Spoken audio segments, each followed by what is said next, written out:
Olá, tudo bem? Eu sou Marcos Tosi e seja bem-vindo. Este é o Última Análise. Como você já sabe, o nosso programa é um convite ao diálogo. O tema pode até ser polêmico ou controverso, mas o nosso compromisso é com um debate franco, civilizado e bem-humorado.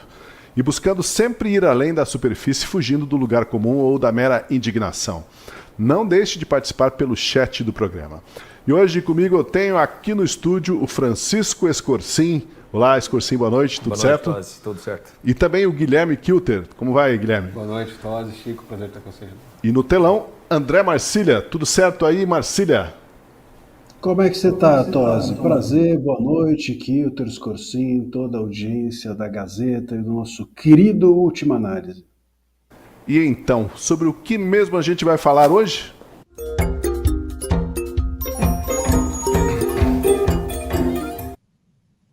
O nosso tema é Lula, o líder popular que acreditou que era o cara, ídolo das massas, mas que hoje não pode nem sair às ruas por receio de receber vaias e xingamentos. Lula, o presidente sem povo. Pesquisas recentes mostram que Luiz Inácio está cada vez mais impopular. Essa pesquisa daí, por exemplo, divulgada no último dia 2 de abril, mostra que a desaprovação de Lula chega a 56%, enquanto 41% dos brasileiros acham que ele faz um bom governo. Enquanto isso, Lula segue com o seu roteiro de gastança desenfreada, relações pouco republicanas com o Congresso e o Judiciário, política externa errática e discursos cheios de gafes, erros, escorregões e tropeços.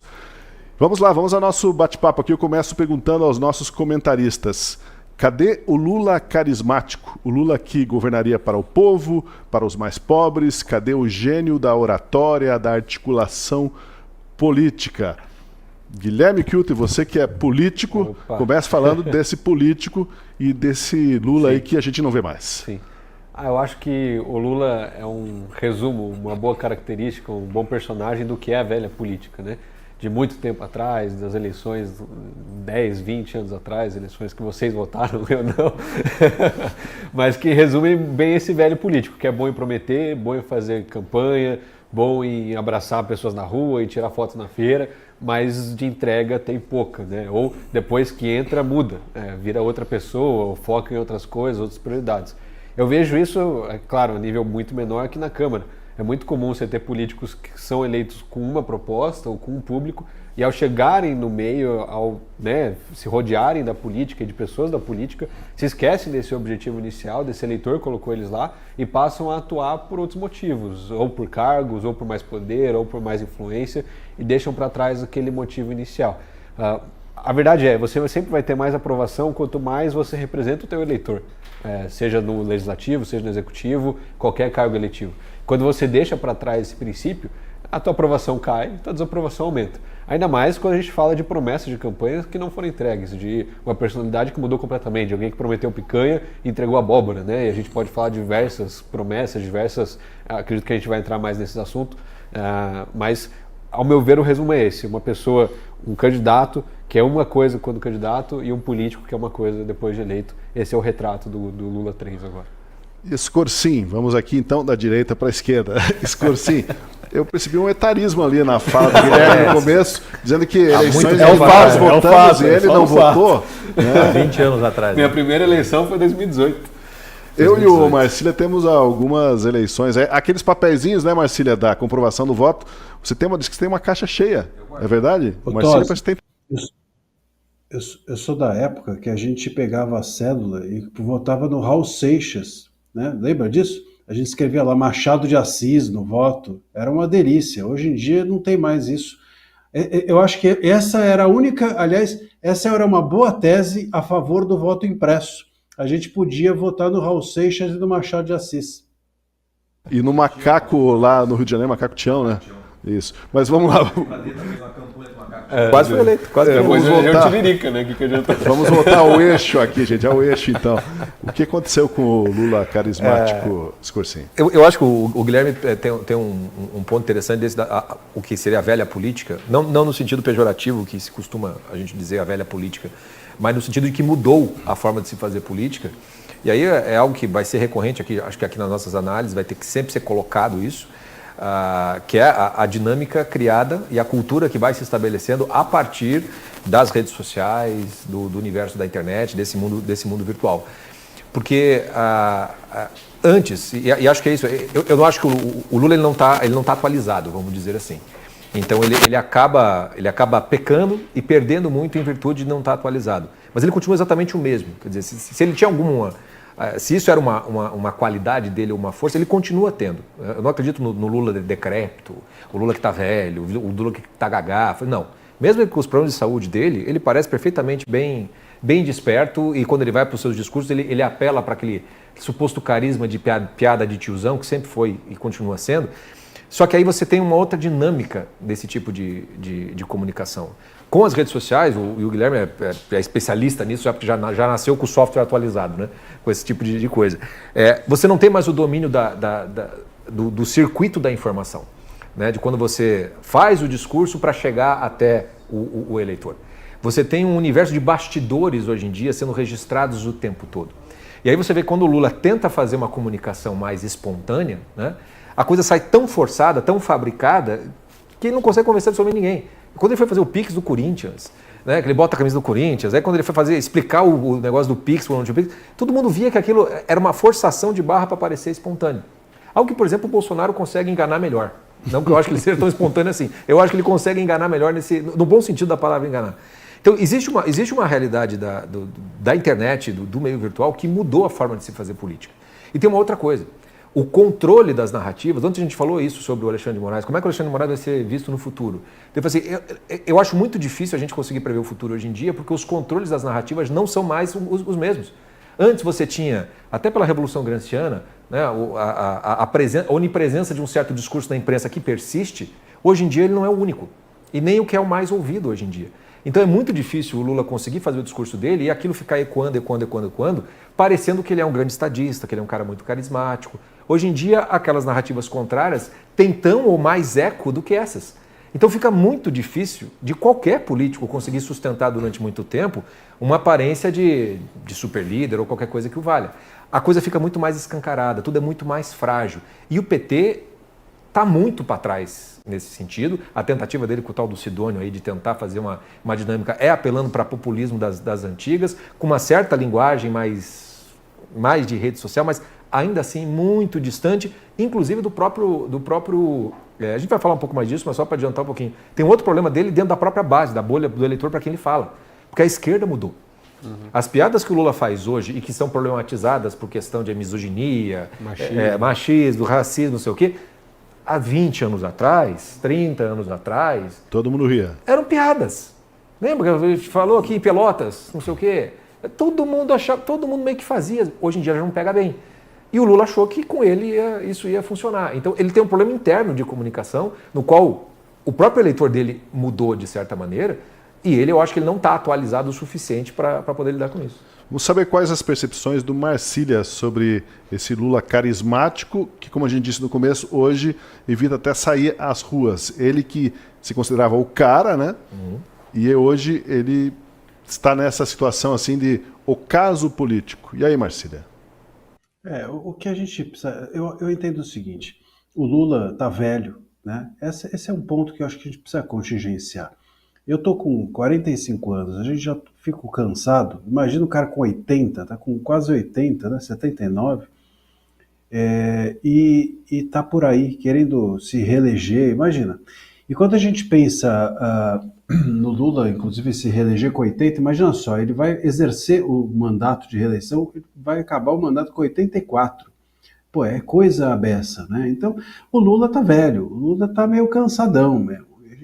Isso não pode ser tirado do tabuleiro da análise, a meu ver. Agora, não só o Lula está cansado e velho, a esquerda também está velha e cansada. E esse talvez seja o fator mais importante. A gente confunde muito o Lula com a esquerda porque dentro da esquerda o Lula é o maior expoente e não deixa ninguém crescer perto, né? Ele não deixa ninguém fazer sombra na sua árvore. Mas o PT e a esquerda no Brasil, elas estão cansadas. Se vocês olharem para 20, 30 anos atrás, o que era a esquerda? Ou mais, um pouco mais, 40 anos atrás, a esquerda era operária, né? Hoje não tem um operário numa passeata do PT. Ninguém. Você vai lá no 1º de maio, quando tem a festa do trabalhador, não tem ninguém. Eles põem aqueles balões da CUT lá, vermelho, dão um sanduíche de presunto ou mortadela para eles e eles ficam segurando aquele balão e se tirar aquele pessoal, não tem mais ninguém. Então, hoje a esquerda não é mais a esquerda operária. Hoje o operário, se é que tem operário ainda, porque o mundo também se transformou, ele é de direita. O povão hoje é de direita. E é isso que incomoda, aliás, muito a esquerda. A esquerda não conseguir mais falar com o povo e sim a direita é a grande birra, é a grande angústia do Lula e de todos os players de esquerda hoje em dia. Hoje a esquerda é de uma elite fetichista.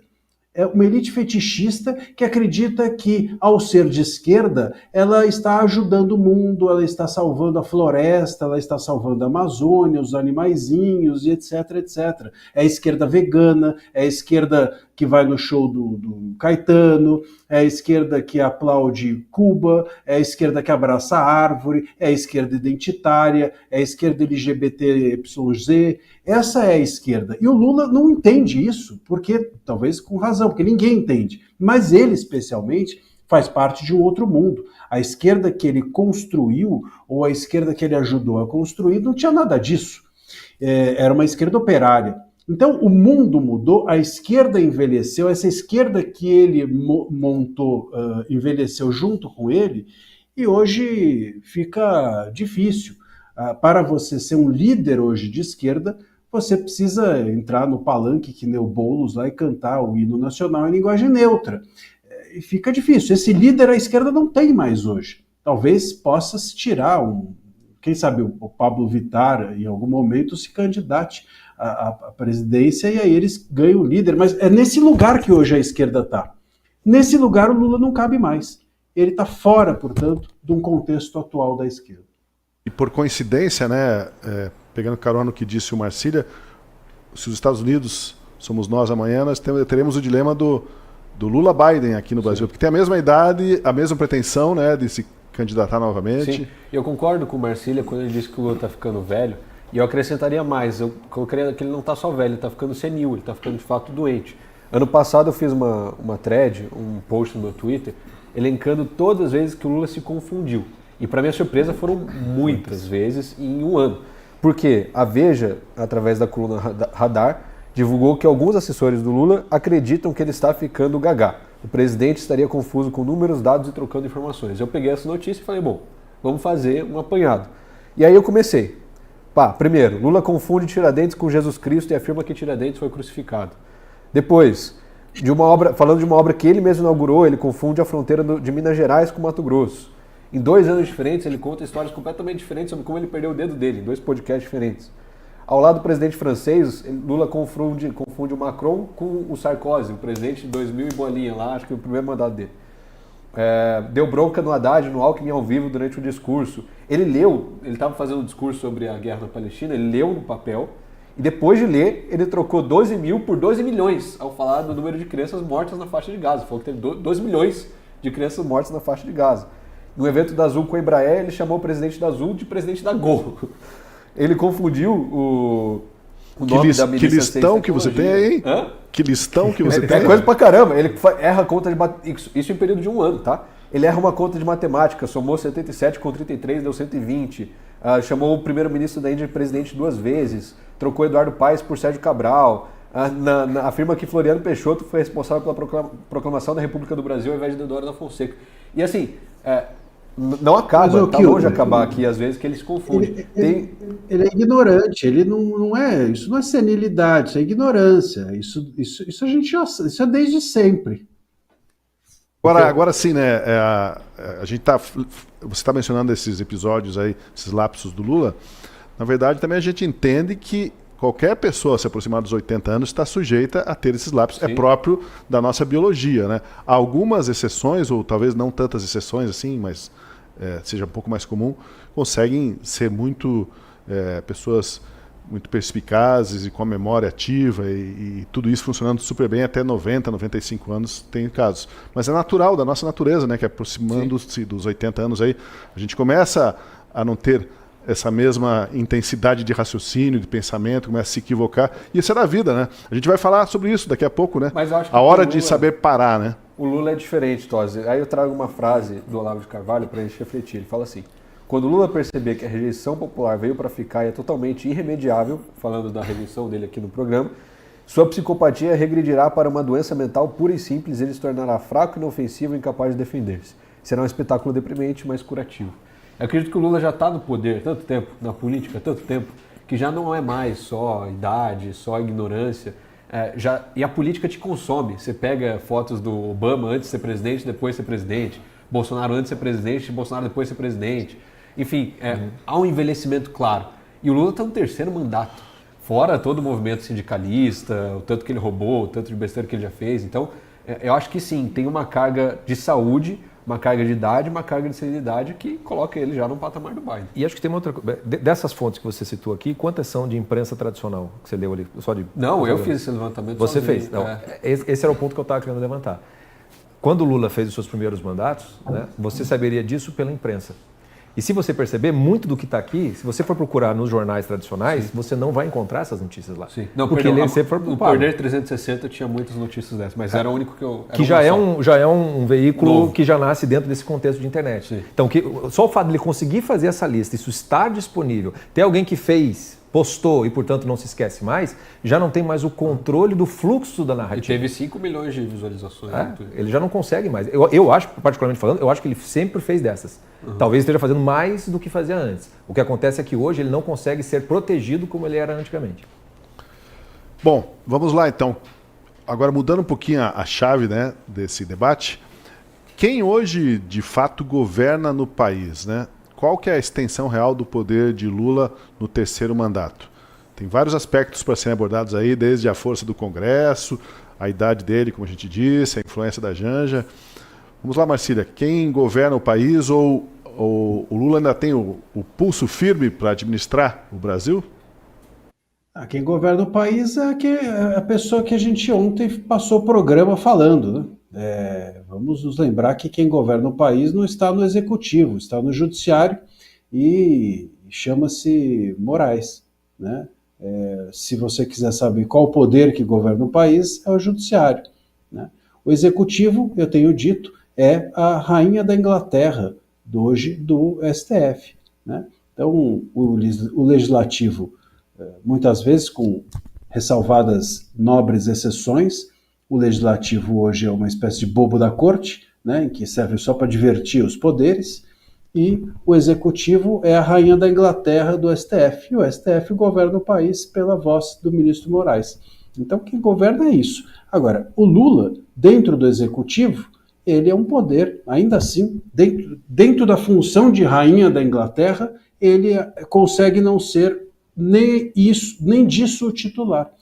Hoje o Lula está completamente apagado, não consegue mais fazer as articulações que fazia, não consegue mais, enfim, tanto que colocou a Glaze para fazer articulação. A gente tem visto ela participar de eventos que antigamente ele participava, a gente tem visto a Janja fazer declarações públicas que antes ele fazia, ele tem posto, delegado essas funções que antes eram dele, e que eram funções políticas até relevantes, de costura política, para terceiros que têm mais fôlego, que estão mais alinhados, enfim, o que parece é que ele está realmente um pouco alheio a tudo, e às vezes aparece lá, numa outra inauguração, fala meia dúzia de bobagem e tiram ele do palco e ele vai embora.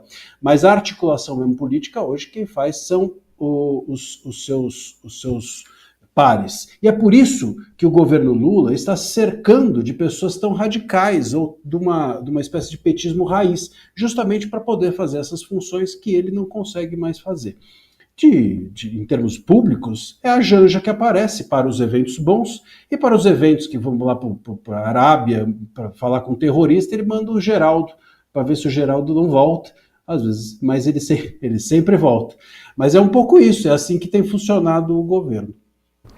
Scorsin, como você vê essa percepção de que o Lula não tem mais exatamente o poder nas mãos ou não exerce esse poder? Eu acho que o Marcelo colocou, obviamente, o poder último, vamos dizer assim, hoje está com o STF. Ele tem governado, porque ele tem definido certas diretrizes, inclusive, de como, por exemplo, o combate ao crime organizado no Rio de Janeiro. Quer dizer, se o STF está decidindo isso, ele basicamente assumiu, né, o comando da segurança pública no país de acordo com as suas decisões. Mas tem uma outra dinâmica, que é o fato de que mesmo que o STF possa, ele não tem condição de fazer tudo. Então existe uma enorme franja na qual você ainda tem outros atores atuando. E eu concordo que o Poder Executivo, Lula, já não tem esse poder, principalmente por conta do Congresso, nem tanto, porque o STF é seu aliado hoje em dia, se a gente for pensar. O que o Lula consegue fazer é através do STF. Onde ele não consegue essa estrutura que se fez das emendas parlamentares, você veja, hoje eu estava até dando uma olhada, você veja o protagonismo que os líderes de partidos agora acabaram ganhando. Não só para definição de pautas, né, mas para a liberação de emenda, daqui e colar. Quer dizer, eles são meio que co-presidentes na distribuição do dinheiro, na execução das ordens. Então, o Legislativo adquiriu um grande poder também na definição de muitas coisas. Muitas coisas foram feitas em função, por exemplo, a reforma tributária, por exemplo, foi algo ali. O que eu acho é que, se a gente olhar para o poder de fato e como ele está sendo distribuído, esqueçamos tripartição de poderes em termos de legislativo, executivo e judiciário. Eu acho que isso é só o nome que a gente está dando para isso. A articulação se dá até de maneira tripartite, mas já não dessa maneira. Quando o poder de fato, quando a gente vai olhar, quem está realmente mandando e governando, eu acho que está nas sombras. Porque eu não acredito que um ministro como o Alexandre de Moraes, etc. e tal, ele consiga fazer tantas articulações por trás para se conseguir fazer. É algo que precisa de uma certa teia para acontecer. Né? E aí a gente tem vários grandes políticos que são muito especialistas em ficar nas sombras. Né? Estão sempre ali. Nunca se expõem, mas nada é feito sem que eles deem um aval. Né? Veja o exemplo que aconteceu quando o Gilberto Kassab. O Bolsonaro falou que o Kassab estava apoiando a anistia, o que aconteceu no instante seguinte. Né? O Alexandre de Moraes avoca o processo para... É o tipo do jogo das sombras que está acontecendo ali, tentando se emparedar quem não tem nem mandato para fazer o processo. Isso é ruim porque onde tem muita sombra, muito cantinho escuro, é onde as coisas acontecem subrepticiamente. Né? A gente fala que no submundo é onde está o poder, né? Esses bastidores, a articulação, essa política de Kassab, de Dirceu, de Temer, que aparece pouco e faz muito e faz o negócio acontecer. Mas na minha visão, Tosi, acho que hoje os governantes do Brasil, eles decidem as coisas num jantar, né? Vão jantar na casa do Barroso, vai os ministros supremos, Teve uma festa de aniversário do Dirceu um dia desse que eu comentei aqui, estava lá o Hugo Mota tirando foto. Ao meu ver, é ali que as coisas acontecem, ainda mais quando não sai na imprensa, né? Quando sai, a gente sabe que tem alguma pauta rolando. Mas, na minha visão, é claramente um conluio, né, do que vai ser pautado, do que vai acontecer ou não. A gente tem certo...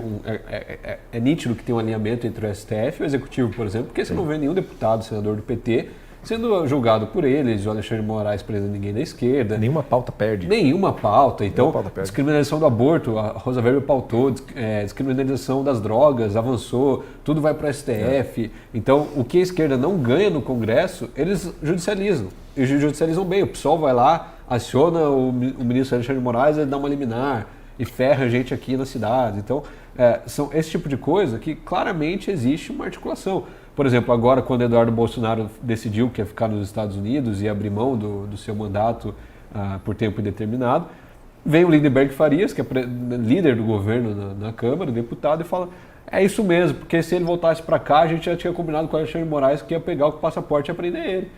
Ele fala isso com uma naturalidade, como se isso fosse normal, como se isso fosse comum. E muito provavelmente para ele é normal, é comum, porque ele liga pro Dirceu, liga pra Gleisi, liga pro Lula e fala, ei, o que vocês combinaram com eles lá? E tá, isso aqui tá acertado, então segue essa linha, pronto.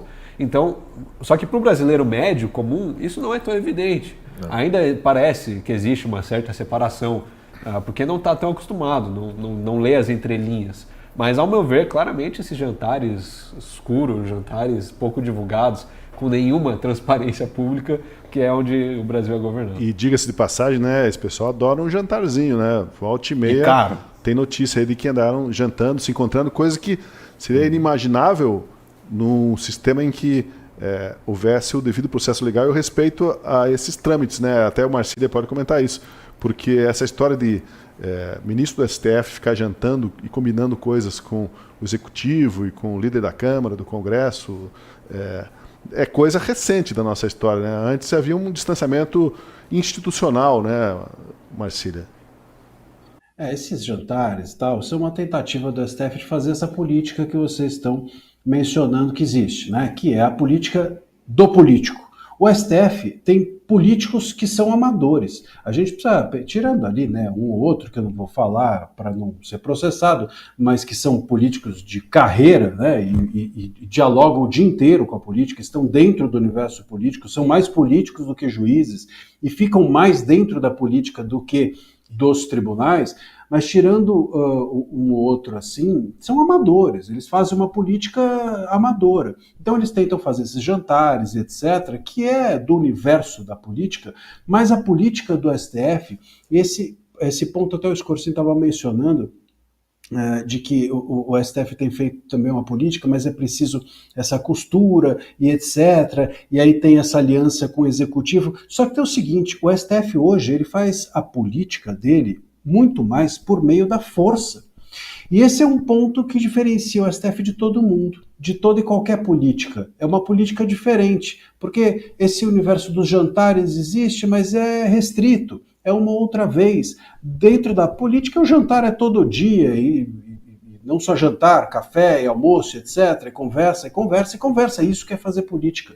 O STF tem feito mais ou menos o seguinte, ele joga uma bomba atômica na cabeça de alguém, e aí, a partir dali, a pessoa fala, epa, isso não pode acontecer, não pode continuar assim. E aí ele vai então fazer a política dele. Joga uma bomba atômica na cabeça do Kassab, puxando para ele o processo. De volta, joga uma bomba atômica na cabeça do Legislativo, ampliando o foro privilegiado. Joga bombas atômicas e aí sim depois vai conversar. Então é uma política feita pela força e não pelo diálogo. E isso cria um diferencial muito grotesco para o que a gente tem hoje no país, porque é uma política de péssima qualidade, porque ela é bruta, porque ela é grosseira, porque ela é feita na força bruta mesmo, vocês entendem? É mais ou menos como pegar, eu pego a sua liberdade de refém, sequestro a tua liberdade e depois vou conversar com você com ela aqui na minha mão. E é mais ou menos esse tipo de situação que a gente vivencia isso. Então governa-se a partir do judiciário dessa forma. Eu deixo você com medo e depois a partir do medo se dialoga. Isso não é fazer uma política saudável, isso não pode nunca ser chamado de política, né? Isso pode ser chamado de... Eu poderia chamar isso de várias coisas, inclusive que estão no Código Penal. Não farei de novo para não ser processado. Mas a gente precisa entender que a gente está nesse momento. E esse é um momento que não dá para prosseguir muito tempo chamando isso, claro, de democracia. Então a gente não pode normalizar a política feita a partir do judiciário, porque ela possui essa anomalia, né, que é grosseira e que, enfim, interfere, na verdade, no modo de ser da política em qualquer outro país, ou mesmo na nossa história recente. Bom, eu vou propor agora um exercício de boa vontade para vocês, boa vontade mesmo, porque qualquer governo vai lá, deve ter algum mérito, né? Alguma coisa que, olha, dá para dar o braço a torcer, ou dá para fazer essa concessão, nisso eles acertaram. Alguém se arrisca aí a dizer, então, nesse exercício de boa vontade, no que o governo Lula pode estar acertando ou tenha acertado eventualmente? Ó, o silêncio. Eu confesso que eu passei uns 20, 30 minutos pensando nisso no caminho para cá e eu até conseguiu. pensei, puxa, teve o pé de meia para os estudantes, eu lembrei da matéria do Estadão que fala que tem mais beneficiário do que estudante em alguns estados, ou seja, já deu errado também, já foi para cucuia, já provavelmente está usando para algum tipo de corrupção, então, sinceramente, eu não consigo elencar nenhuma vantagem desse governo. Tem uma coisa interessante, eu fui pesquisando também, tentando, justamente assim, o que dizem que o governo fez de bom para ver se eu concordo, né? E aí uma coisa interessante que uma pesquisa que a Paraná Pesquisas fez no ano passado, 2024, com as pessoas, que eles perguntaram, né, na pesquisa assim, o que o governo fez de bom. 70% das pessoas não conseguiam dizer uma coisa que o governo fez de bom. Mas o que é interessante é que daí perguntaram, e o que ele fez de ruim? 50% das pessoas não sabiam dizer o que ele fez de ruim. E isso me faz voltar ao mesmo ponto, que é o fato de que o governo acha que ele tem um problema de comunicação, que ele faz, mas a comunicação está errando. Eu acho que não é problema disso, o governo continua tendo a mesma comunicação que sempre teve. Tem os seus sites, tem as suas horas oficiais, tem a imprensa amiga, mas hoje ninguém mais é obrigado a ouvir, a escutar, a querer saber o que eles estão fazendo. Nem a Hora do Brasil mais, você não é da tua época, né? 7 horas da noite, todo mundo, se você está no carro ouvindo rádio, você tinha que ouvir a Voz do Brasil, que eram as notícias do que tinha acontecido no governo. Hoje em dia, essa Hora do Brasil já está flexível. Né? Horário flexível, né? Ela existe, mas você escolhe. Você pode perfeitamente não querer, a não ser que todas as rádios estejam, o que não acontece, você não precisa mais ouvir isso. Então existe uma dinâmica do lado de cá, que é simplesmente assim, eu não quero saber. Porque, veja, 70% não sabe dizer uma coisa boa porque não se interessa, porque 50% também não sabe dizer uma coisa ruim, é porque também não se interessa por saber. Então existe também esse problema, assim, talvez o governo até tenha, só que a gente não está nem aí. É uma das críticas que se faz ao governo é que é um governo sem projeto, né? Ele veio nessa onda e ganhou a eleição, enfim, e aí? O que propõe o Lula? O que eu vejo assim, às vezes eu me preocupo, puxa, será que eu estou numa bolha conservadora de direita e por isso não consigo ver benefícios do governo de esquerda?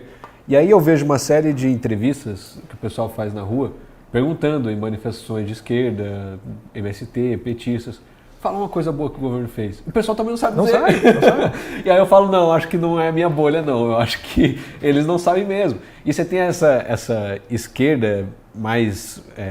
eu não vou usar o termo extrema esquerda, porque isso foi muito desvirtuado, mas você tem essa esquerda mais fiel ao Lula, ao PT, independente do que eles fizerem. Se amanhã falar que mataram alguém, eles não vão acreditar. Até esse pessoal mais fiel está lá muitas vezes por causa do cargo, por causa do benefício, por causa da mortadela, de algo nesse sentido, do que por mérito próprio do governo. Então, na minha visão, não é um problema de bolha, é um problema de falta de realizações mesmo. Um dado, antes de você passar para Marcília, das pessoas que nessa pesquisa conseguiram dizer algo de bom, a maioria delas, quase 10%, diz Bolsa Família. Que não é uma realização desse governo, e inclusive é um belo trabalho de marketing do governo que só unificou programas que já existiam antes. E aí entra a questão que eu falei. Naquela época não tinha internet para bater a narrativa dessas, não inventaram nada. Vocês só estão repaginando o negócio. A universidade. As mesmas coisas. Hoje já não consegue mais isso. Marcília, você teve tempo para pensar, hein, Marcília, e dizer uma coisa boa aí. Não, eu tenho, sim, uma coisa boa.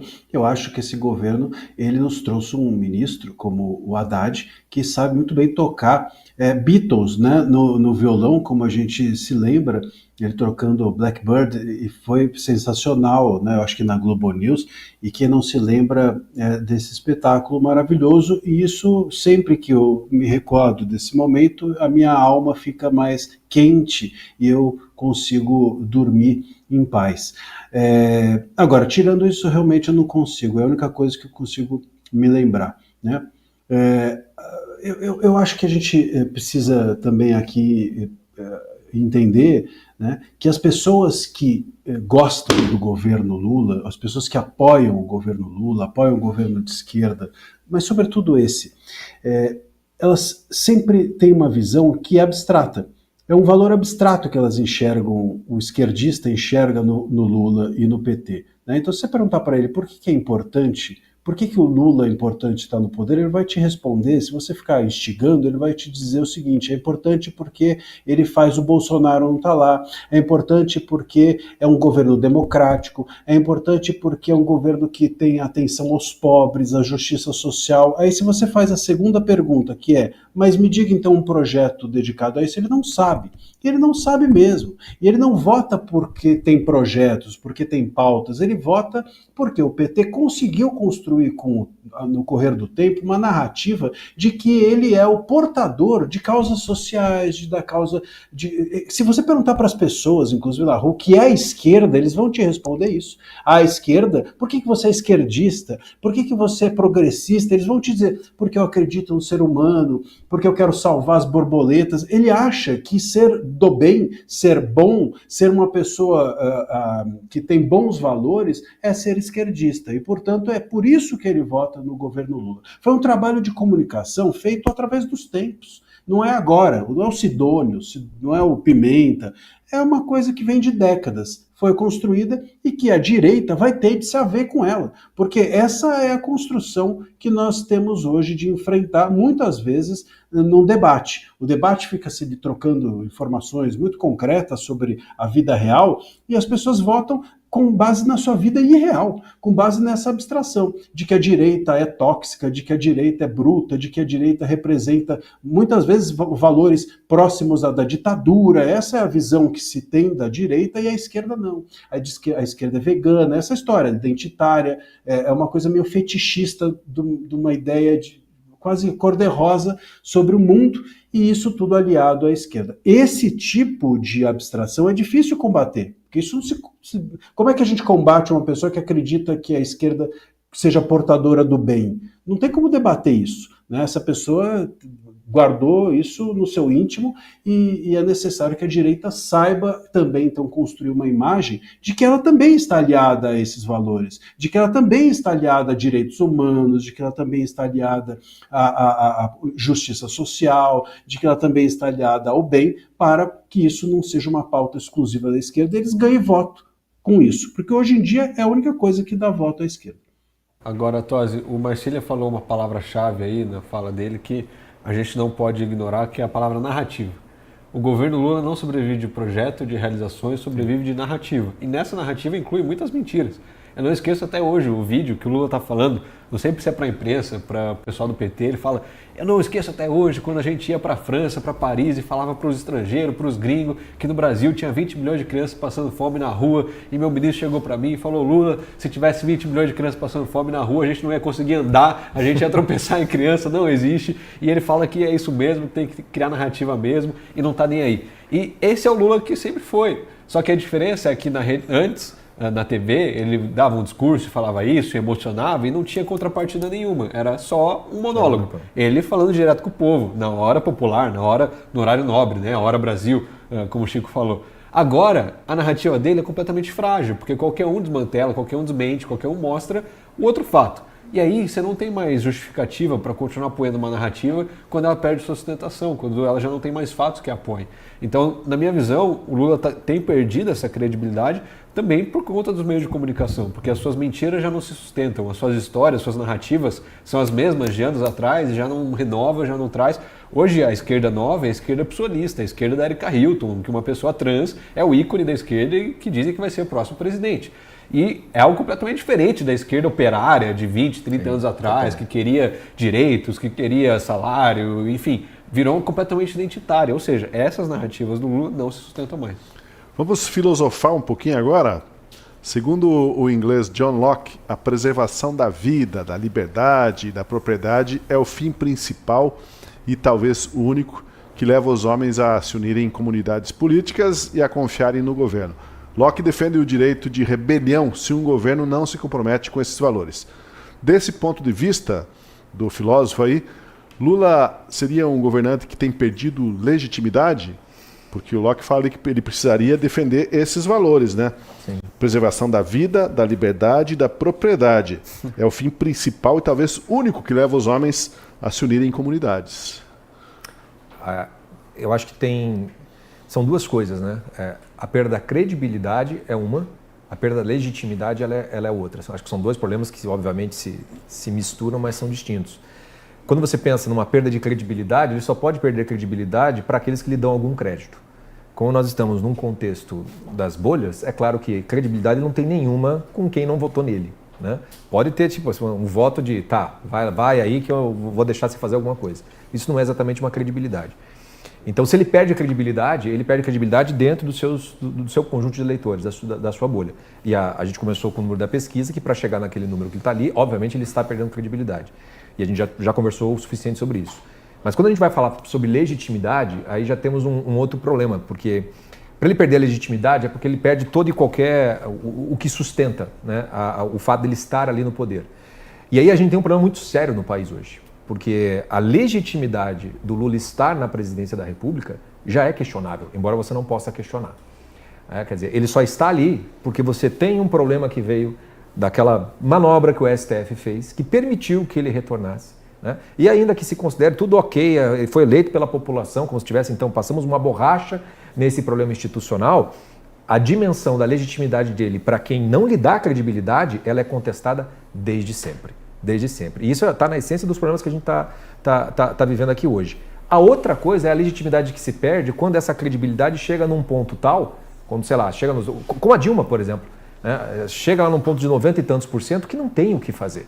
Você não tem mais credibilidade, você não tem mais legitimidade para nada, ninguém vai mais te dar atenção para nada disso. E aí a coisa rui.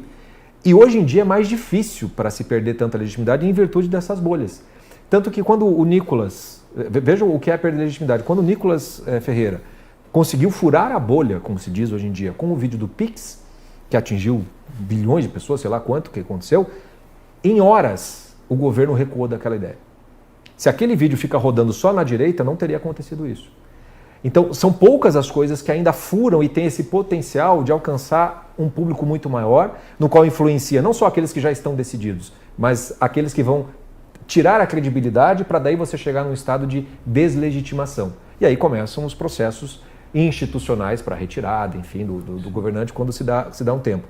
Então, acho que essa separação é necessária para a gente poder entender. Não considero que ele tenha perdido a legitimidade, apagando-se o fato de que eu não acredito que ele chegou de maneira legítima. Mas ele está num processo em que isso pode acontecer e de maneira muito rápida. Se fosse parlamentarismo, teria caído há algum tempo. Né? Eu acho que sim. Tem essa possibilidade. Mas essa frase que você colocou do Locke aí, Tosi, eu acho que ela é muito idealista e talvez funcionaria na Europa com uma democracia mais desenvolvida. Mas no Brasil, na prática, ninguém vai para a rua por liberdade, por propriedade ou por vida. São valores, né, muito distantes do ideal brasileiro. O pessoal vai para a rua por diferença na passagem de ônibus, se manifesta por causa do Pix, pede por impeachment, pede por Bolsa Família. Então, o brasileiro ainda tem essa diferença de entendimento. É claro que no Brasil é impopular defender a vida, é muito popular ser contra o aborto. Então, é sempre muito coisas práticas, coisas diretas. Eu vou para a rua pedir impeachment, mas anistia, o que é anistia? Nem entende. Então, é muito difícil comunicar valores assim inteligíveis ao povo dessa forma. Então, você precisa sempre traduzir isso de forma mais prática. E eu ia para a rua pedir prisão do Lula, isso ia. Mas agora, defender a liberdade, puxa, isso está tão distante, o brasileiro nem sabe o que é liberdade, né? Por isso que a gente, o Marcília vai dizer ali, hein? Por isso que a gente está perdendo, né, Marcília? Porque devagarzinho veio corroendo, e esse estado de coisas está quase normalizado desde a instauração do inquérito das fake news, e vai só se aprofundando, né? Até pouco tempo, as pessoas se espantavam com atos de censura vindo de algum ministro do Supremo, iria para a manchete do jornal, coisa e tal.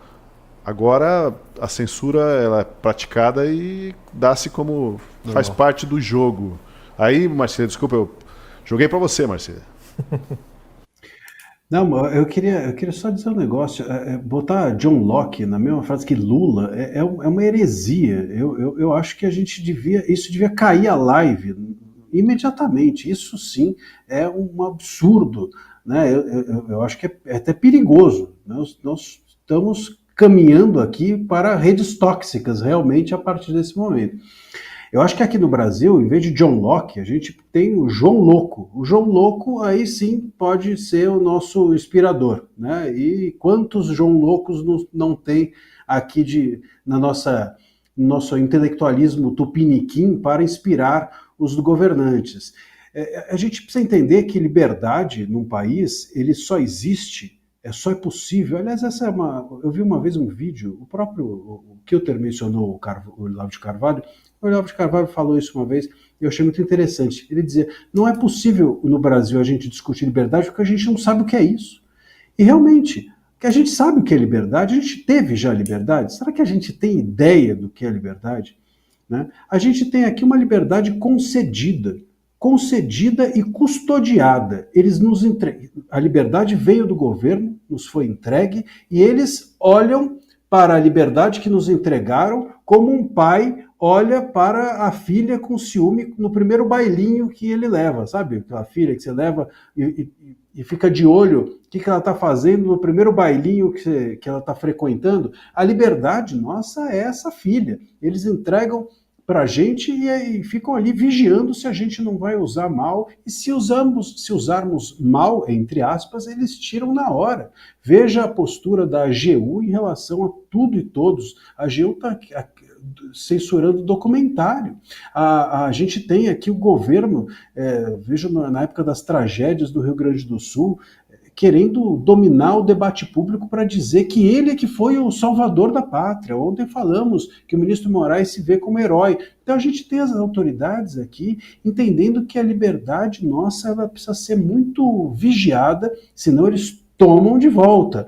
É a tal da liberdade com o binômio. Quem nunca ouviu o ministro Moraes passa o dia inteiro falando isso, o binômio liberdade com responsabilidade. E não é só o ministro Moraes. Se você vai para a academia, os professores repetem essa mesma ladainha. Se perguntar para alguém e falar assim, o que você acha que é liberdade? A pessoa começar a falar liberdade de expressão, o que quer que seja, muito importante, mas, se ela colocar um mas, joga já fora a pessoa. Se você estiver conversando com alguém sobre liberdade, a pessoa falar, olha, a liberdade é importante, mas também tem a responsabilidade, ela já coloca a responsabilidade no meio, joga fora a pessoa. Porque a gente não consegue aqui conceber liberdade sem dizer que é muito importante cerceá-la, sem dizer que é muito importante que ela não exista de forma plena, que ela não exista de forma absoluta, que ela não tenha amplitude, etc, etc, etc. Então a gente não sabe o que é liberdade. A gente nunca soube, talvez, o que é liberdade de verdade,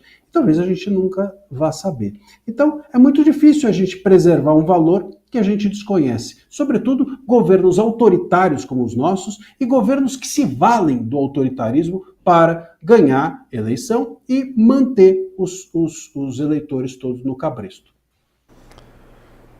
Um outro aspecto aqui, um outro ponto para o nosso debate, nossa conversa.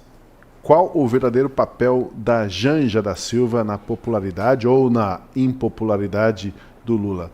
Ou será que a gente está superdimensionando a importância da Janja? Porque, querendo ou não, ela emplaca notícia, né? Bem ou mal, ela anda emplacando notícias aí, porque ela é protagonista.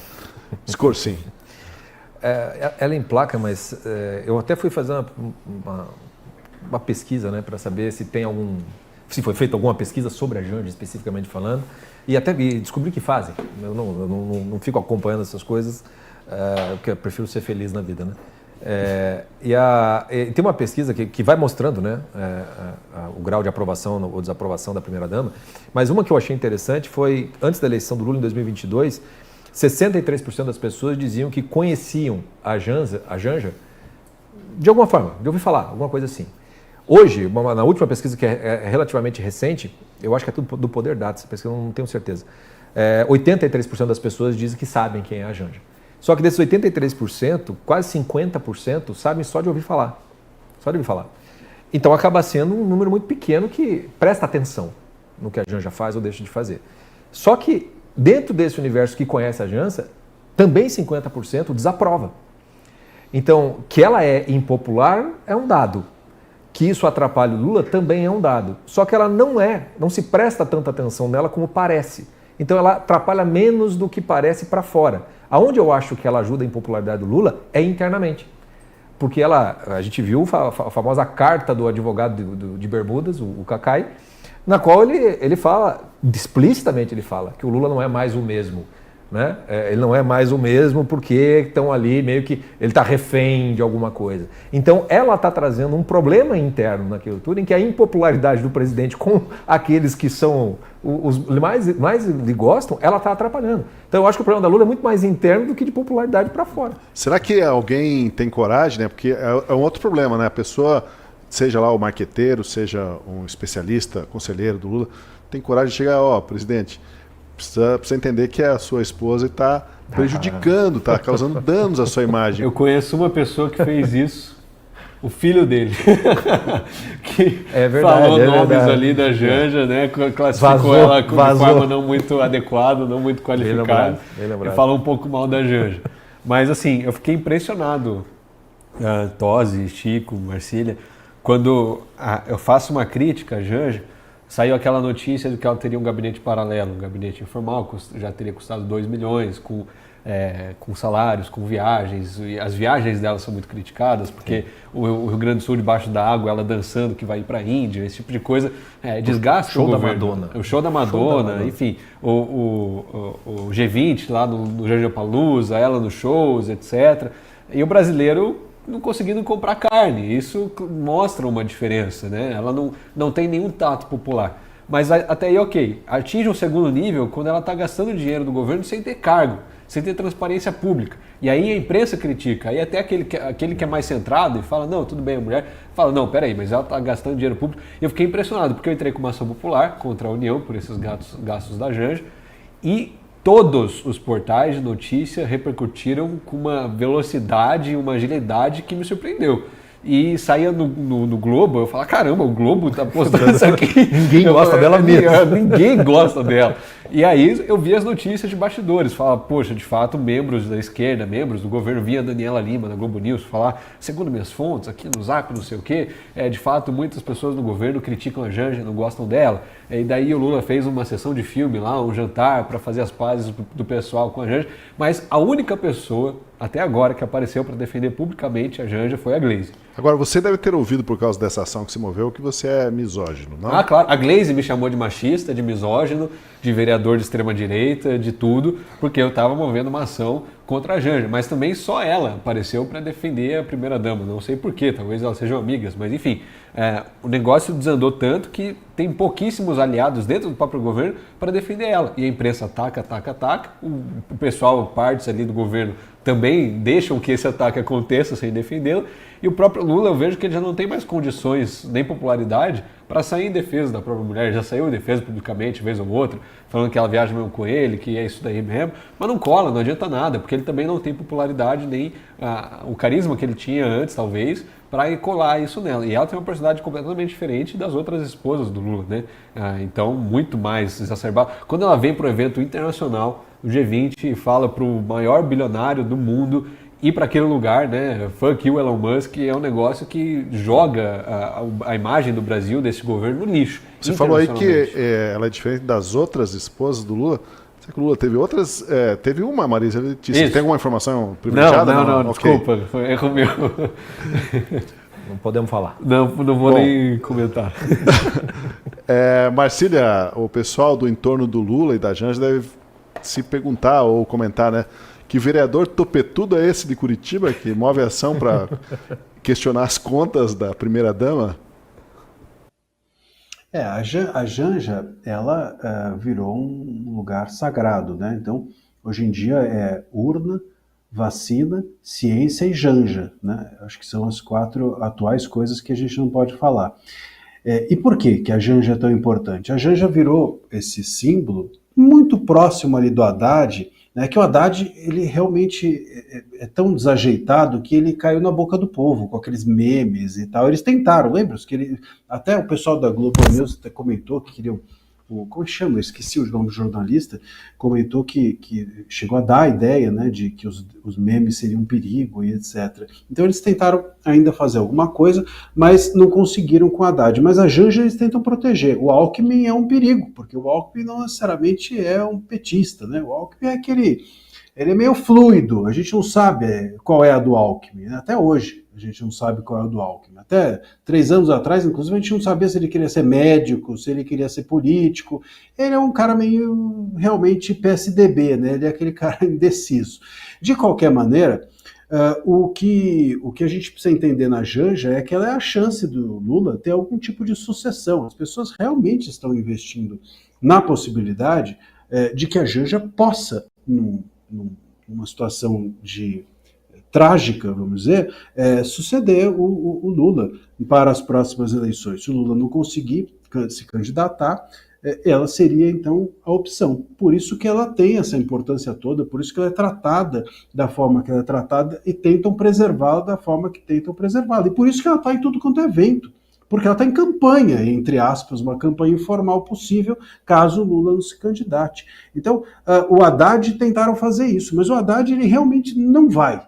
O Haddad não desenrola mesmo. Então, parece que a opção ficou com a Janja. É isso. Veja só, a gente está aqui num programa de análise e tal, falando da primeira-dama. Então, assim, a gente não está falando da primeira-dama. A primeira-dama não tem importância nenhuma dentro do Estado, né? A primeira-dama é 0 de importância. Ela não tem cargo público, ela não tem função nenhuma, mas a gente está aqui fazendo uma análise política sobre a primeira-dama. E por que isso? Porque ela tem uma pretensão, ou as pessoas têm em relação a ela uma pretensão de que ela se desenvolva politicamente e seja uma alternativa ao Lula. O Leandro Narlock, jornalista Narlock, que tem participado com a gente, mas não está no programa hoje, escreveu uma coisa interessante no Twitter. Ele escreveu assim: Lula está vivendo o que os chineses chamam de armadilha de Tácito. Quando um líder cansa o público e perde a credibilidade, as pessoas vão sempre criticá-lo, não importa o que ele faça. Será que a gente já chegou nesse ponto? Será que é só com Lula ou Bolsonaro também já caiu nessa armadilha de Tácito? Vai cansando, vai desgastando e chega uma hora que qualquer coisa que ele faça, má vontade, as pessoas não aprovam. Eu acho que não, Tosi. Eu acho que depende muito do que a imprensa coloca. Eu vi uma pesquisa do IPEC de um mês atrás que perguntava o motivo das pessoas apoiarem ou não a reeleição do Lula, né, para 2026. E o principal motivo que as pessoas apontavam é o governo ruim, a economia indo mal, a falta de entrega e tudo mais. Na época que ele foi internado, o segundo motivo dessa pesquisa, e quase ultrapassou o primeiro motivo, era de saúde. Então, quando a imprensa colocava que ele estava internado no Sírio-Libanês, que ele tinha sofrido uma lesão e tudo mais, a preocupação da população com a saúde do Lula disparava. Quando isso saía da imprensa, esse motivo ia lá para baixo, virava o terceiro, quarto motivo do pessoal não querer uma reeleição do Lula. Então, no meu ver, fica claro, a mesma coisa aconteceu com o Bolsonaro durante a pandemia, quando falavam que ele era anti-ciência, que estava indo contra os preceitos científicos, a vacina e tudo mais, e todo dia criticavam ele, todo dia pegavam alguma fala dele mais ríspida, mais dura, e batia, e todo mundo repercutia. Então, acredito que é muito fruto do que a imprensa vai encaminhar também, o foco que ela quer dar. E aí a população vai ficar com essa impressão na maioria das vezes. É claro que as redes sociais têm o seu papel de mostrar outro lado, de mostrar outras faces, mas com o Lula não tem muita coisa para mostrar, né? Não tem algo positivo ou um contraponto a se fazer. Então o que resta são esses fatos negativos para ele. E aí a questão é qual enfoque vai se dar. Mas eu não acho que qualquer coisa que ele faça vai ser descredibilizado. Eu acredito que ainda assim existe uma massa de 20% no Brasil que apoia o Lula, independente do que ele fizer. Então esse público vai se manter até o fim. É claro que o impeachment da Dilma aconteceu quando ela atingiu um dígito de popularidade, né, de aprovação. E é um patamar muito difícil de se alcançar e a gente vê o Lula talvez se encaminhando para isso. Mas a gente precisa lembrar que em 2005 ele tinha o pior índice de aprovação da história dele e em 2006 saiu como o primeiro candidato das pesquisas, né? Então, querendo ou não, ele conseguiu reverter isso lá atrás. A questão é se ele vai conseguir reverter isso agora. Ocorre aquela chamada fadiga do material também, né? Está no terceiro mandato, as pessoas vão se cansando naturalmente dos políticos quando eles chegam a esse ponto já. Sim. E para governar um país, terceiro mandato, os americanos não deixam, né? O Trump andou falando que ambiciona talvez o terceiro mandato, mas lá a Constituição não deixa. Cansa também o eleitor, né? Cansa. Eu acho que o Narlock levanta um ponto bem interessante. Pena que ele não está aqui para a gente poder aprofundar mais, mas, por exemplo, a última pesquisa do Datafolha, eu acho que o Guilherme tem razão. Eu acho que ele ainda não caiu nessa armadilha, nesse sentido que o Narlock aponta. A pesquisa do Datafolha é única, todas as outras ainda indicam uma perda muito grande de popularidade, mas a pesquisa do Datafolha apresenta um certo ele conseguiu meio que estancar a queda, né? E talvez consiga reverter. E é bela lembrança de 2005 para 2006. Eu acho que o Lula tem um certo capital político que ainda o torna antifrágil para chegar num ponto de Dilma Rousseff, vamos colocar assim em termos eleitorais. Mas uma coisa que é interessante de contextualizar também é de onde vem essa armadilha de Tácito. Porque foram os chineses que colocaram isso para rodar, acho que foi até o Xi Jinping, a partir de 2014, alguma coisa, fazendo uma análise interna ali da China. Só que é interessante você pensar, né? É o governo que fica cansado e o povo quer trocar, mas na China não tem essa troca, né? E quando você vai ver da onde veio a armadilha de Tácito, vem do Tácito, que é o historiador romano, em que ele contava a história, mas ele também dava a sua interpretação, fazia uma espécie de uma análise moral ali. É bem interessante ler. E quando ele fala sobre, que vai ser chamada armadilha de Tácito, é quando Nero está fazendo a sua revolução e tem que fugir de Roma. Ele foge de Roma, meio que expulso de lá, e aí a turma que era contra o Nero coloca um tal de Galba para ser o novo imperador. Acontece que a legitimidade perante o público, perante os romanos, não funciona. Ele consegue matar os dois generais, lá, capitães do exército dos romanos, que ficaram ali combatendo a favor do Nero, né? E aí, mesmo ele tomando o poder, conseguindo trazer a pacificação, a população romana não aceitava de maneira alguma. E aí o Tácito diz assim, quando o governo ele é impopular dessa maneira, não adianta o que ele fizer, ele vai sempre ser mal visto. O que eu acho legal de voltar para essa origem da armadilha de Tácito é que a gente consegue voltar para essa questão da credibilidade e da legitimidade. Porque o sentido do cansaço vai ter a ver com uma certa perda de credibilidade, fadiga do material e tudo mais. Mas o contexto original, e eu acho que é o que os chineses, inclusive, estavam mais preocupados, era precisamente com relação a essa dimensão de legitimidade de você estar onde você está. Né? É um contexto político muito conflagrado. Né? Vamos imaginar, sei lá, o Nero, Trump no lugar do Nero. Né? Bota um Biden, entendeu? E aí não adianta o que o Biden faz, mas eu não vou aceitar como legítimo. Também tem essa perspectiva, essa armadilha de Tácito, que é interessante de você colocar na mesa. Então ela representa um pouco dessa questão da credibilidade, e aí eu acho que ainda não, mas na questão da legitimidade tem aí algo que é bom prestar atenção. Isso me faz lembrar, Marcília, do estilingue, né? Aqui na nossa região a gente chama de cetra, em outros lugares chama de bodoque. O estilingue, você fazia o estilingue e colocava uma borracha ali. Os estilingues mais modernos já vinham aquelas borrachas de centro cirúrgico que são muito boas. Mas a gurizada antigamente fazia com borracha de câmara de pneu, sabe? Sim. E aquela borracha do começo, se esticava, ela ia bem, dava um bom impulso. Mas com o tempo a borracha ficava cansada. A expressão é essa. Laceava. Cansou a borracha, não adiantava mais. Então, será que, de certa forma, também o Lula tá com o estilingue, com a borracha cansada, Marcília? Acho que o Lula, eu não sei, a gente tá, né? O que é preciso lembrar é que o Lula está na política há muito tempo, né? O Lula está concorrendo a cargos há décadas e décadas e décadas.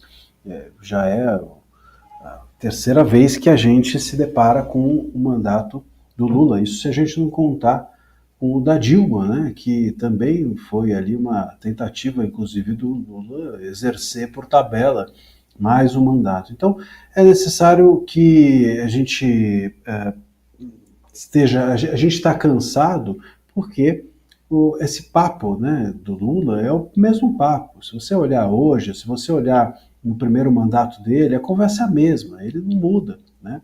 Ele não muda, as pessoas mudam. Por isso que a gente começou até dizendo, eu até mencionei, o Lula está velho, mas o petismo está velho. A esquerda está velha, o lulismo está velho, porque ele, de alguma forma, olha para o mundo da mesma forma que ele olhava antes. Outro dia também circulou um vídeo dizendo que no primeiro, agora ele falou, não, nós estamos semeando, mas vamos colher no ano que vem. Aí pega no mandato anterior, ele estava falando a mesma coisa.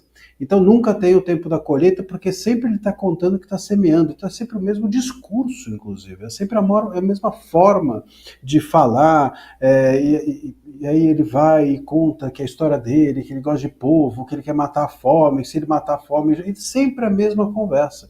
E como é sempre a mesma conversa, uma hora cansa. Sobretudo quando aquilo que ele promete não acontece nunca, né? Então, é a história da piada lá, do menino, da história que, enfim, ele fala toda, a casa está pegando fogo, a casa está pegando fogo, e todo mundo vai ver, uma hora a casa realmente pegou, e era brincadeira, uma hora realmente a casa pegou fogo, e ninguém foi ver. Então, ninguém mais liga para o discurso do Lula, ninguém mais acredita, ninguém mais põe fé no que ele fala, porque ele fala eternamente a mesma coisa. É um discurso encantador. Quase ninguém para as ruas. As pessoas percebem um descolamento da realidade. O governo do PT, por exemplo, prega um descolamento da realidade. O governo do PT, por exemplo, prega uma coisa, mas não entrega aquilo. O fato não é compatível com a narrativa. Alguém quer comentar aqui essa matéria? Eu acho interessante essa análise, eu concordo com ela quando fala que o PT descolou da realidade. A única vez que eu vi a esquerda emplacar uma matéria popular nesses últimos 3 anos de governo foi o fim da escala 6x1. Aderiu uma popularidade enorme, mas de novo, não era o PT, era o PSOL. Era matéria da Erika Hilton, da nova esquerda, né, trazendo o trabalhador de novo para perto. Não era aquele Lula sindicalista, o PT dos trabalhadores, dos sindicatos. Não, ela estava trazendo uma demanda do cara que trabalha no McDonald's na escala 6x1, do jovem de esquerda, que não aguentava mais, que quer uma melhora, e o salário mínimo está pouco, não está dando para comprar as coisas. E isso inflamou de um jeito que ficou até difícil para os deputados de direita se posicionarem contra, porque aderiu uma popularidade que trouxe as massas. Eu acho que o fim da escala 6x1 foi um grande motim que a esquerda teve, que não explorou como deveria. Inclusive o governo quer trazer para a pauta de novo, porque viu que é um tema popular, que trouxe muita adesão, que levou desgaste para fora da bolha de esquerda, levou também para o deputado de direito. Eu lembro até hoje, o vídeo que o Nicolas postou se posicionando contra esse assunto, tomou paulada de diversos lados e foi muito criticado. Então, eu vejo que eles acertaram nisso. Mas em todas as outras matérias, inclusive essa não foi nem um acerto do governo, foi uma do PSOL, em todas as outras matérias eles erram, e erram muito, descolam muito da realidade. Quando o Lula fala, se tá caro não compra. Cara, como assim? O mais pobre, o cara que está lá no Bolsa Família, que está com o salário mínimo, que o Lula falou que ia dar isenção dos 5 mil e demorou 3 anos para acontecer, do imposto de renda, enfim. Esse tipo de coisa só mostra que está muito descolado da realidade da população que o elegeu. É claro, a gente sempre vai ter essa massa que vai apoiar o PT independentemente do que eles fizerem, mas as pautas não estão populares. E aí, o Chico mencionou aqui o vídeo do Pix, que acho que foi a maior crise do governo, desse atual governo Lula, que furou a bolha de um jeito, o vídeo do Nicolas pegou 300 milhões de visualizações e pela primeira vez em todo esse tempo esses 3 anos que eu estou na política, falando de política, eu recebi gente de esquerda no meu perfil, nas minhas redes sociais, falando, olha, eu apoiava o Lula, votei no Lula, mas nessa eleição eu sou Bolsonaro, eu estou com a direita porque eu discordo do que o governo está fazendo. Isso eu nunca tinha visto antes. O Nicolas postando esse tipo de depoimento, e é coisa muito rara, assim, você receber uma mensagem, não um comentário, uma mensagem no teu privado, a pessoa poderia simplesmente não mandar ou mentir, mas ela escolhe voluntariamente te falar que ela era eleitora do PT e do Lula e se arrependeu por causa da medida do Pix. Então, não é que furou a bolha, é que explodiu a bolha. Foi um terremoto na esquerda, foi uma bomba relógio. Eles tiveram que voltar atrás porque o brasileiro entendeu que ia ser taxado, que ia ser monitorado, que ia perder a liberdade, que o Pix foi uma grande conquista do último governo, muito bem implementado, e que agora o brasileiro já se acostumou e não poderia perder. Então, eu acho que esses desgastes, essa crise de imagem, só mostra cada vez mais que o PT não tem mais o povo, não tem mais as pautas populares na mão. Quem tem o povo, quem enche a rua e quem tem a pauta popular é a direita. Essa matéria do Omar está muito boa, inclusive eu recomendo aí para o telespectador ler. Tem várias análises ali muito, muito interessantes. Acho que ela praticamente serve de manchete até para tudo que a gente falou até aqui no programa. O que eu acho que uma coisa que é interessante também de se perceber desse descolamento da realidade e também a dificuldade deles se reconectarem, né? Porque acho que me impressiona mais isso. Como é que vocês conseguiram? Como é que de repente perde essa capacidade, né? Será que mudou tanto assim, né? E é uma coisa interessante de você perceber, voltamos para essa dinâmica da falta do controle da informação. E não é à toa que eles estão tentando controlar isso de qualquer maneira. Porque quando você pega o X, por exemplo, né, a rede social do X, aquelas notas da comunidade, né, você tem uma capacidade de desmentir mentira de maneira imediata, espontânea e vem das próprias pessoas. Se a gente for pensar o que é o WhatsApp, nada mais é do que essa ferramenta de notas da comunidade imediata para qualquer coisa que político fale, seja de esquerda, seja de direita, venha de que governo vier. Tem uma capacidade de desmentir as mentiras do governo muito rapidamente. Por que o governo não tem essa mesma capacidade se ele tem também as mesmas ferramentas?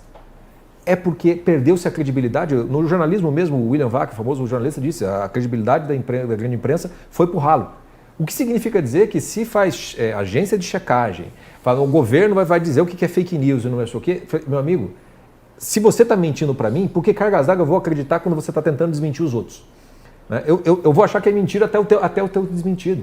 Então as notas da comunidade, do governo ou da esquerda, elas não funcionam, porque elas acabam soando apenas como mais um instrumento de manipulação da verdade ou como uma pura e simples mentira. Então é difícil de você reconquistar esse tipo de credibilidade quando você tem qualquer situação que aparece, você aproveita. Quando é para você, você aproveita. Quando é contra, você joga contra. A rachadinha do Janones é um exemplo clássico, né? Se é a rachadinha do Flávio Bolsonaro, prisão perpétua. Se é do Janones, não, veja bem, no mandato, nota da comunidade no WhatsApp é imediata. Então a coisa já não cola mais, né? A forma como eles discursam já não pega. Esse descolamento da esquerda para a esquerda, algo muito sério. E não à toa os exemplos que o Guilherme deu, tanto do Nicolas como da Erika Hilton, vejam que são 2 casos onde você não falou para as bolhas, você falou para algo que é um problema real e concreto. Se dá para mudar o 6 para 1, a questão do Pix, o vídeo do Nicolas, ele não falou para a direita. Ele falou para quem usa Pix, para quem é atingido por aquilo. A Érica Hilton, quando fala do 6 para 1, ela não está falando para uma pauta ideológica, identitária, qualquer coisa que vale. Ela fala para todo trabalhador que está sofrendo, digamos assim, com o 6 para 1. Então, talvez aí você tenha uma boa pista para onde a política deveria ir, que é prestar atenção exatamente nessas necessidades e falar disso. Provavelmente isso vai fazer um rearranjo no jogo político do que seja esquerda e direita nesse processo. De certa forma, deixar de ser papagaio só do setor ou da ala que você representa e começar a falar com as pessoas independente das suas cores e suas convicções ideológicas. Marcília. Eu queria fazer um comentário aqui sobre, inclusive, por indicação do nosso queridíssimo Pousonoff, que está aqui mais atento ao programa do que a minha mãe, e me fez um alerta de que a Janja, de fato, pela nossa legislação, ela não poderia ser candidata por conta de ser cônjuge, né, do Lula. Isso está reforçado até por súmula do TSE, salvo, e aí a exceção, salvo se o presidente renunciar, né, em 6 meses, salvo engano. Então, enfim, teria que se fazer esse jogo, né? O Lula renunciar, fica com o Alckmin, e a Janja aí, ela em tese poderia seguir esse rumo. Agora, eu acho que a Janja, independente disso acontecer nessa eleição, ela me parece uma aposta política. Assim como a Michelle também é uma aposta política eventual para uma substituição, para migrar voto do Bolsonaro, né? Se cogita, teve até pesquisa que fez essa correlação. A Janja também tem sido vista assim. Então, eu creio que a herança política do Lula é que é a grande questão. Com quem fica, né? E ele tem se aproximado, a meu ver, de um núcleo duro, muito para tentar pensar no futuro, né? No futuro do petismo. Afinal de contas, ele não é eterno. Eu vi outro dia uma fala do Dirceu, incrível a fala do Dirceu, dizendo o seguinte: olha, daqui uns 10, 12 anos é que a gente vai conseguir voltar a ter uma governabilidade dentro do país, o petismo, né? Dentro de uns 10, 12 anos. Até lá, a gente vai ter que suar muito a camisa. E aí alguém pergunta, mas e quando o Lula não estiver mais aqui?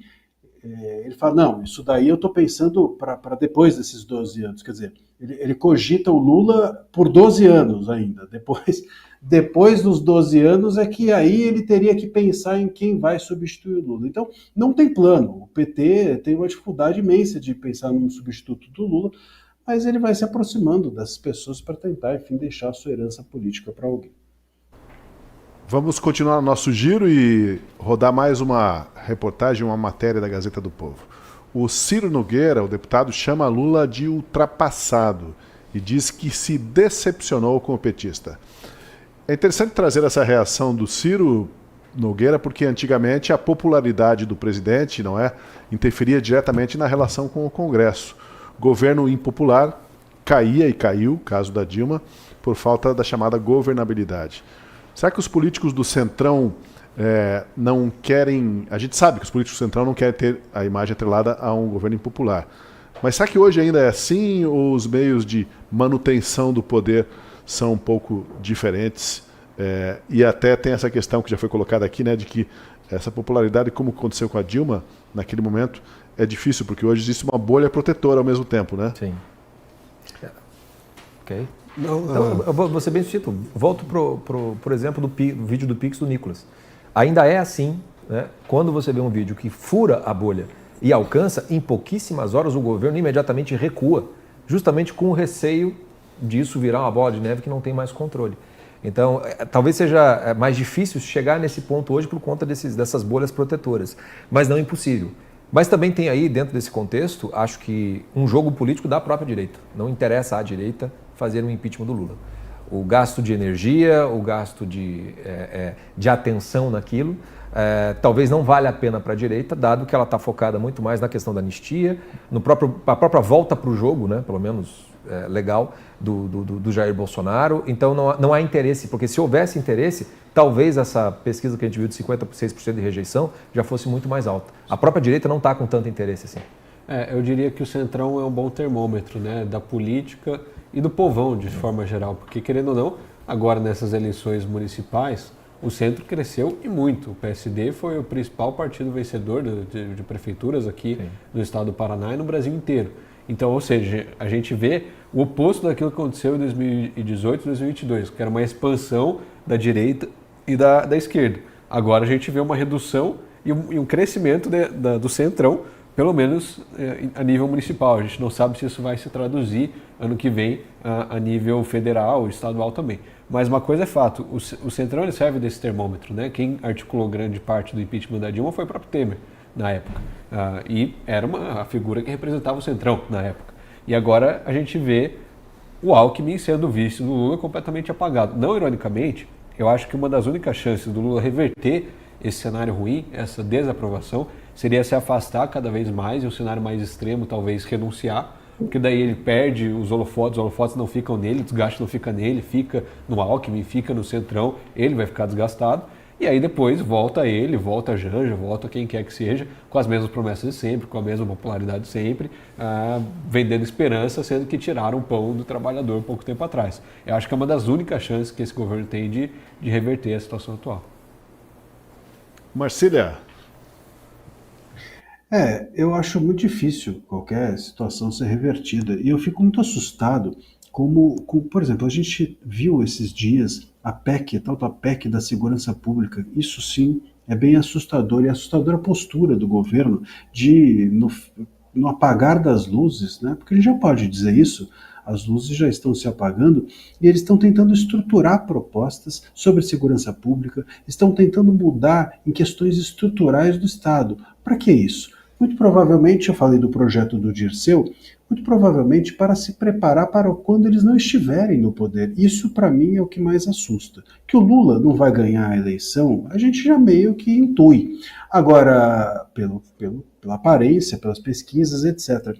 Agora, o problema é se, nesse fim de governo, houver uma estruturação do Estado, ou em alguns setores centrais do Estado, de tal forma que quem chegar vai ter um trabalho tão grande que não vai conseguir a tempo desmantelar o que foi feito. Então, por exemplo, essa PEC da segurança pública, ela vem no sentido de reforçar a Polícia Federal, vem no sentido de desestruturar a Polícia Rodoviária Federal, que era mais próxima ideologicamente, enfim, a gente ouviu notícias sobre isso do Bolsonaro, vem no sentido de desmobilizar os estados em termos de segurança pública e centralizar isso no governo. Quer dizer, eles deixariam uma herança progressista mesmo sem estarem no governo. Isso também a gente tem visto na educação, isso a gente também tem visto na economia, isso a gente tem visto a respeito da liberdade de expressão, aí com aliança com a STF. Então, o meu receio não é nem o que vai acontecer nesse fim de governo ou o que vai acontecer depois, porque, repito, é difícil que o Lula se reeleja ou qualquer sucessor dele o faça. Mas a gente pode ter um Estado estruturado de uma maneira, com um viés progressista, que mantenha a chama acesa, mesmo com um governo de direita. Sobretudo com os governos que, de alguma forma, estão aceitos como de direita. A gente tem conversado muito sobre isso, que todo mundo que é mais de direita, uma direita um pouco mais efusiva, tem se tornado inelegível. É notório que a gente tem visto pessoas saindo do tabuleiro político com muita facilidade do ano que vem. Temos notícias até de que o próprio STF estava preocupado com o senador, convidando governadores a se candidatarem ao Senado para que o STF, para que o Jair Bolsonaro não tenha maioria no Senado. Quer dizer, há uma mobilização política que pode ser pós-Lula, que pode nos trazer muitos problemas para quem subir o poder, sobretudo se não for uma pessoa de direita que tenha uma consciência muito grande, seja um isentão, vamos dizer assim, seja alguém mais no meio do caminho. Isso pode nos fazer ter alguém de direita com um embrulho de direita, mas o conteúdo continua sendo de esquerda nos próximos anos nesse país. A conversa está boa, mas eu preciso lembrar que a realização desse programa só é possível graças ao apoio dos assinantes da Gazeta do Povo. Se você ainda não é assinante da Gazeta, considere apoiar esse projeto que dá voz à defesa da liberdade, da ética na política e dos princípios liberais na economia. Para assinar a Gazeta do Povo agora, entre nos links que você encontra na descrição e no chat ou aponte a câmera do seu celular para o QR Code na tela. Você paga apenas R$1 por mês nos 3 primeiros meses. R$1 por mês nos 3 primeiros meses. Assine enquanto você assina aí, a gente continua aqui com o programa. Vamos adiante. Agora vamos a 2 notícias interessantes que não podem passar batidas.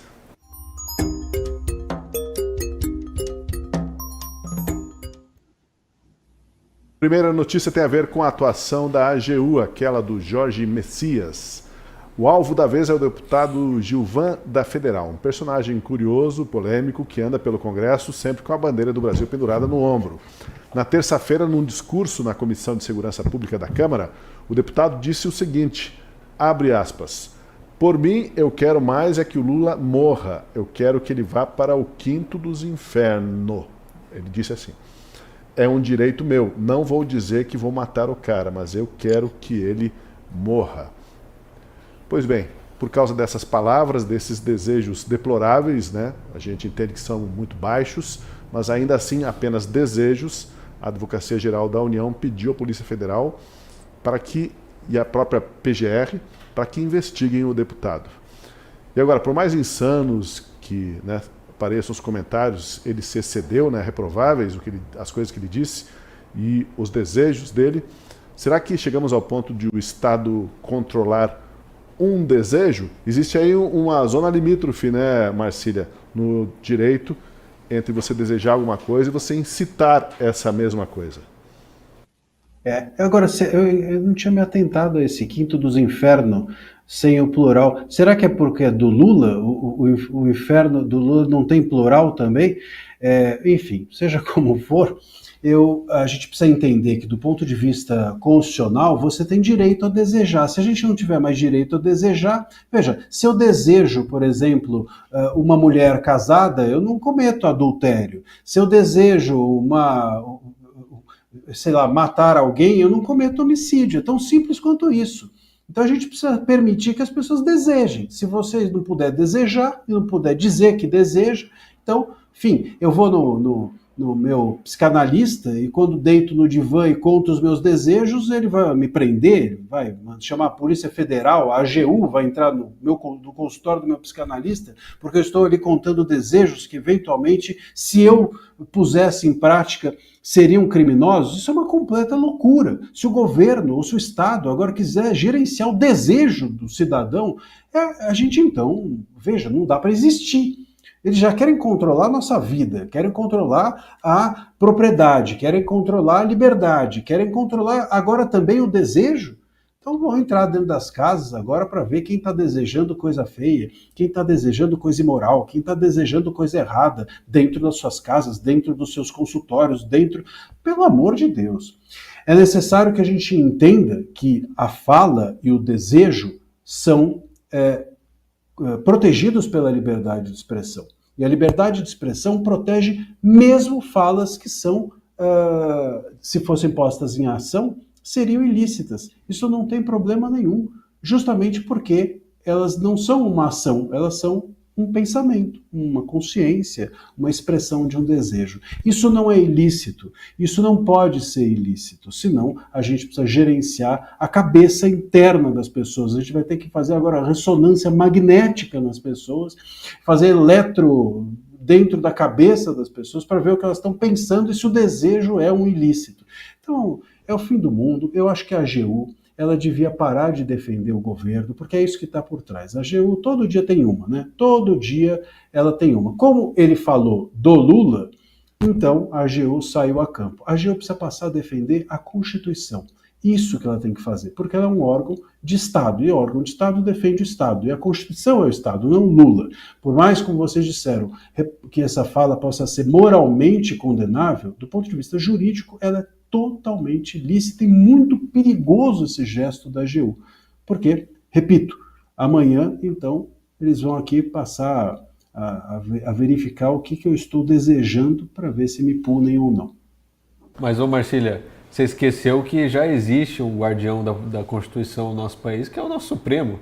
nosso Alexandre de Moraes, o maior guardião da Constituição, ele não só aguarda, como ele a interpreta como ele quer, como ele deseja, mas é completamente deplorável, né? O uso de uma instituição da AGU para defender, para controlar a narrativa, controlar o discurso.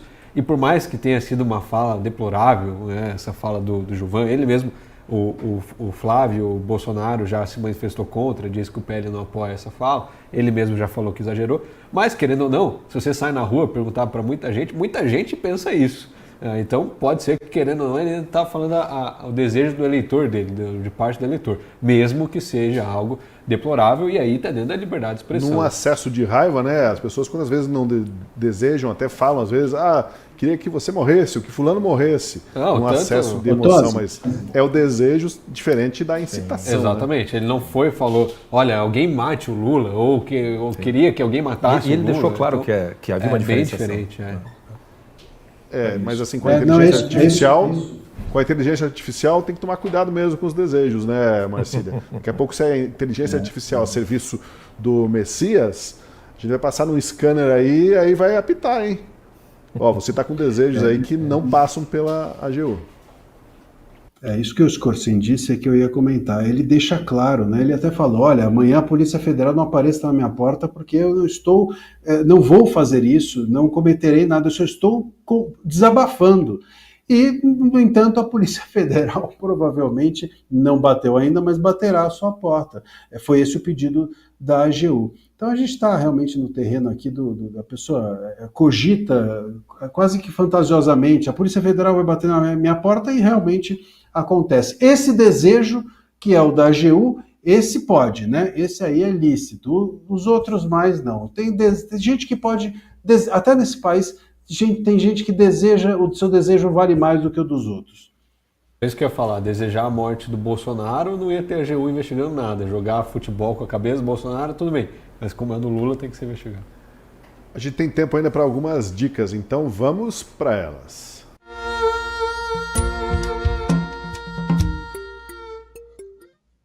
Não se espante, a primeira dica é o filme Lula, o Filho do Brasil, uma comédia involuntária que conta a construção do mito em torno do Lula. O filme foi feito no auge da popularidade do presidente, antes ainda do escândalo do Petrolão, que acabou levando o Lula para a cadeia. E a outra sugestão para você entender melhor o fenômeno Lula é o Dicionário Lula, de Ali Camel. O livro analisa Lula por meio de seus discursos improvisados e entrevistas, além de insights políticos interessantes. O Dicionário Lula pode render também boas risadas. Assistiram o filme, leram o livro desse interesse tão intenso que vocês têm pelo personagem Luiz Inácio Lula da Silva? Graças a Deus não, né? Tem coisa Mas é preciso conhecer, né? Você que é jovem político, até para poder criticar, né, Guilherme? Então, tarefa de casa. Não, mas acho que a exposição que a gente já tem em rede social, a discurso, já é muito mais suficiente. Eu quero gastar com leituras que me edifiquem, né? Que construam alguém melhor do que conhecer mais o Lula. É complicado. Eu acho que até como a gente está falando em popularidade, o caso de um político, né, já longevo, talvez valha mais a pena até ler alguma biografia do Getúlio Vargas, que é um personagem mais interessante, talvez até mais instrutivo para jovens políticos do que o Lula. Mas dicas, também legal de sair um pouco da figura do Lula, mas de pessoas que chegam num certo ponto e de repente perdem a sua majestade ou qualquer coisa. Tem um clássico do cinema que é Crepúsculo dos Deuses, que o título brasileiro já diz muito, embora não tenha nada a ver com o título original, que é a história de uma atriz que perdeu a majestade, e não vou dar spoiler. E tem o seriado The Crown, que retrata a história da Rainha Elizabeth II. Tem um filme dela também chamado A Rainha, que também retrata o momento de ocaso, quando a princesa Diana morreu. O The Crown é melhor do que A Rainha, mas os dois são muito bons para você ver como é que uma rainha que está perdendo prestígio, está no seu ocaso e tudo mais, ela suporta aquilo, como ela... Aqui é um contra-exemplo, um bom exemplo de como é que você lida com essa perda de prestígio ou credibilidade, de uma maneira que não só você não a perde de fato, como você ainda a recupera, né? Esse é um belo seriado e um bom filme para indicar. Marcília, o que você diz sobre as dicas aí para encerrarmos o programa? Veja, o Lula, aliás, eu me lembro de um biógrafo do Lula, não sei se é esse, mas teve um dos biógrafos aí do Lula que ficou zangado porque mandou o livro para ele e disse que o Lula não leu. Então, se nem o Lula lê o próprio livro, né, por que que o faria? Mas eu acho que, como o tema é Lula, eu não me sinto confortável de indicar um livro. Eu vou indicar um gibi do Zé Carioca. Tá aí. Boas dicas. O Zé Carioca fez muito sucesso uma época, né? E era um malandro agulha, né? Bom, a última análise desta quinta-feira fica por aqui. Eu agradeço a audiência, agradeço a vocês, a presença de vocês. Obrigado, Todd. E lembrando que vai sempre ao ar às 7 da noite até às 8h30, com reprise no dia seguinte, logo depois do Café com a Gazeta de manhã. Tudo aqui no canal da Gazeta do Povo no YouTube. Boa noite, até mais, até a próxima. Boa noite. Boa noite, valeu.